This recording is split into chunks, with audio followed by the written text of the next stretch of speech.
1527 ईस्वी। ये वर्ष इतिहास में उस महासंघर्ष के लिए दर्ज है जहां महारथी और बारूद आमने सामने खड़े थे। भारत का इतिहास करवट लेने वाला था। ये केवल दो राजाओं की लड़ाई नहीं थी, ये भारतीय स्वाभिमान की रक्षा और विदेशी सत्ता की क्रूर महत्वाकांक्षा का युद्ध था। आज हम उस महामानव की गाथा सुनेंगे जिसके शौर्य के आगे मृत्यु भी पीछे हट गई थी। आज की कहानी है महाराणा संग्राम सिंह यानी राणा सांगा की। वो उस समय उत्तर भारत की सबसे बड़ी शक्ति थे। दिल्ली, मालवा, गुजरात और राजस्थान के शासकों ने उनके सामने सिर झुकाया था। यह वो योद्धा था जिसने अपने जीवन काल में अनगिनत लड़ाइयां जीती थी। उनका शरीर युद्ध के मैदान में उनकी भागीदारी का जीवित प्रमाण था। वो एक आंख खो चुके थे और उनके शरीर पर 80 से ज्यादा घाव थे। सांगा सिर्फ राजा नहीं थे, वो संघर्ष की अमर गाथा थे और उनकी सेना को विजय पर कोई संदेह नहीं था, क्योंकि उनकी अगुवाई में हार का कोई अर्थ नहीं था। दूसरी ओर था दिल्ली की सत्ता पर कब्जा जमा चुका बाबर, एक ऐसा शासक जो जानता था कि भारत पर राज करने का उसका सपना सांगा के रहते कभी पूरा नहीं होगा। बाबर ने सांगा की आंखों में हार का डर नहीं बल्कि जीत का घमंड पढ़ लिया था। इसलिए बाबर ने चुना तकनीक और धोखे का रास्ता, क्योंकि सीधे मर्दाना मुकाबले में सांगा की अटूट शक्ति के सामने उसकी सेना कहीं नहीं टिकती थी। बाबर जानता था वो केवल युद्ध की नैतिकता को तोड़कर ही जीत सकता था। खानवा से पहले 1527 की शुरुआत में बयाना की लड़ाई में राजपूतों ने बाबर की सेना को इतना करारा झटका दिया कि मुगल सैनिकों का मनोबल पूरी तरह से टूट गया। वे राणा सांगा के नाम से ही कांप उठते थे। सांगा की अटूट वीरता देखने के बाद बाबर समझ गया था कि परंपरा और सिद्धांतों पर आधारित युद्ध में उसे केवल हार मिलेगी। अपने सैनिकों में जान फूंकने और उन्हें मौत के मुंह में धकेलने के लिए बाबर ने धर्म का सहारा लिया। उसने शराब के बर्तन तोड़ दिए और युद्ध को जिहाद घोषित किया। लेकिन उसकी असली चाल, उसका सबसे बड़ा धोखा, उसकी युद्ध नीति में छुपा था।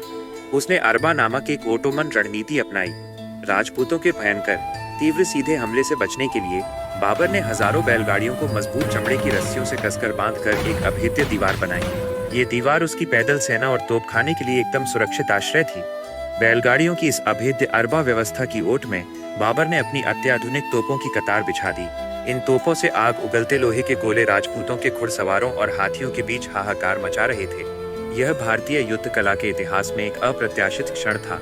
सांगा की सेना के सामने तलवार का जोर नहीं बल्कि बारूद की विनाशकारी गर्जना थी। राजपूतों ने ऐसा विध्वंसकारी हथियार कभी देखा नहीं था। ये युद्ध नहीं बल्कि तकनीकी श्रेष्ठता का निर्मम प्रदर्शन था। और दूसरा घातक वार था तुलुगमा। यह एक ऐसी रणनीति थी जिसके तहत कुशल मुगल घुड़सवारों की छोटी तेज तर्रार टुकड़ियां अचानक राजपूत सेना के दाएं और बाएं पीछे से उनकी पीठ पर वार करके उन्हें घेर लेती थी।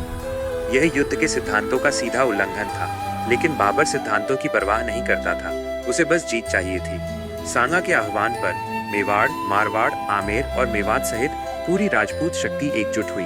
8 राजा, 9 राव और 104 सरदार लाखों की सेना लेकर अपने हिंदुपत महाराजा के लिए मरने को तैयार थे। खानवा का मैदान उस दिन सदियों की वीरता का गवाह बन रहा था। 17 मार्च 1527 युद्ध शुरू हुआ। राणा सांगा हाथी पर सवार गरजते हुए मुगल सेना पर बिजली की तरह टूट पड़े। राजपूतों का पहला हमला इतना भयंकर था कि बाबर की सेना के केंद्रीय विंग के पैर उखड़ गए और वे पीछे हटने लगे। राजपूतों के शौर्य के सामने बाबर की अरबा की दीवार भी हिल उठी। तभी बाबर की तोपों ने एक साथ आग उगलनी शुरू की। तोपखाने का भयंकर शोर, लोहे के गोले और धुएं का उठता गुबार, सबने मिलकर राजपूत सेना में भयानक उथल-पुथल मचा दी। इसी अराजकता केओस के बीच बाबर के तुलुगमा दस्तों ने दोनों किनारों से आक्रमण कर दिया। राजपूत सेना अब तोप और घुड़सवारों की दोहरी मार में फंस गई थी। अपनी सेना को गिरते देख सांगा ने मुगल तोपखाने के केंद्र की ओर महाआक्रमण किया। लेकिन इसी भीषण गोलाबारी के बीच राणा सांगा सिर पर एक गंभीर चोट लगने से अपने हाथी पर बेहोश हो गए। सांगा के अचेत होते ही सेना में हताशा फैलने लगी। तब उनके विश्वास पात्र झाला अज्जा ने तुरंत सांगा का राजसी मुकुट और छत्र धारण किया ताकि सेना का मनोबल बना रहे। सांगा को सुरक्षित बाहर निकाला गया। झाला अज्जा ने लड़ते हुए वीर गति पाई और महामानव के जाते ही युद्ध का परिणाम नियति ने तय कर दिया। जब राणा सांगा को होश आया तो उनकी आंखों में केवल बाबर को पराजित करने का प्रचंड संकल्प था। वह इस युद्ध के परिणाम को अपनी नियति मानने को तैयार नहीं थे। उन्होंने तुरंत प्रतिज्ञा ली, जब तक वो बाबर को पराजित नहीं कर देंगे तब तक वो चित्तौड़ नहीं लौटेंगे। ये एक राजा का नहीं बल्कि एक महारथी का अटल संकल्प था। लेकिन दुर्भाग्य से उनकी यह प्रतिज्ञा पूरी नहीं हो पाई। उनके शरीर पर युद्ध के घाव तो थे ही, लेकिन विश्वासघात के जहरीले घाव उन्हें दुनिया से दूर ले गए। वो अपने संकल्प पर अडिग रहे, लेकिन दुर्भाग्य से उनकी यह प्रतिज्ञा पूरी नहीं हो पाई। उनके शरीर पर युद्ध के घाव तो थे ही, लेकिन अपनों के विश्वासघात के जहरीले घाव उन्हें दुनिया से दूर ले गए। यह एक महामानव का बलिदान था, जिसका संघर्ष एक विदेशी सत्ता के लिए सबसे बड़ी चुनौती था। इतिहास ने लिखा कि बाबर ने एक युद्ध जीता, पर विडंबना देखिए, राणा सांगा का वो अटूट बलिदान, उनका वो अविस्मरणीय संघर्ष आज हमारी यादों में कहीं धुंधला क्यों पड़ गया है। उनका शौर्य, जिसके आगे 80 घाव भी फीके थे, आज भी हमें प्रेरित करता है। महाराणा सांगा की कहानी हमें सिखाती है कि महानता केवल जीत में नहीं, बल्कि संघर्ष की गरिमा में होती है। उनका बलिदान हमें याद दिलाता है कि भारत के स्वाभिमान की रक्षा करने वाले इस महारथी को इतिहास कभी नहीं भूल सकता, और न ही हमें भूलना चाहिए।